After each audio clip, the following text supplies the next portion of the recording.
বাড়ি ঢুকেই বেরিয়ে গেছি কাটোয়া ভ্রমণে। চলো মহাপ্রভুর দর্শন করাবো। গৌরাঙ্গ বাড়ি চলে এসেছি আমরা।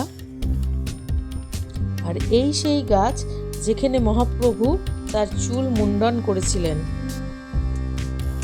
কাটোয়ায় অবস্থিত শ্রী গৌরাঙ্গ বাড়ির মন্দির হলো প্রকৃত স্থান যেখানে শ্রী চৈতন্য মহাপ্রভু তার 24 বছর বয়সের শেষে 1510 খ্রিস্টাব্দে শ্রী কেশব ভারতীর কাছ থেকে সন্ন্যাস গ্রহণ করেছিলেন। এখানেই রান্না হয়, মহাপ্রভুর ভোগ রান্না হচ্ছে। নাট মন্দির, আর এখানে মহাপ্রভুর নাম সংকীর্তন হয়। মহাপ্রভু দর্শন করো তোমরা সবাই। শ্রী চৈতন্য মহাপ্রভু যখন সন্ন্যাস গ্রহণ করেছিলেন তখন 3 জন ব্যক্তিত্ব তার সাথে সমস্ত প্রয়োজনীয় কাজকর্ম সম্পাদন করেছিলেন। তারা হলেন নিত্যানন্দ মহাপ্রভু, চন্দ্রশেখর আচার্য এবং মুকুন্দ দত্ত।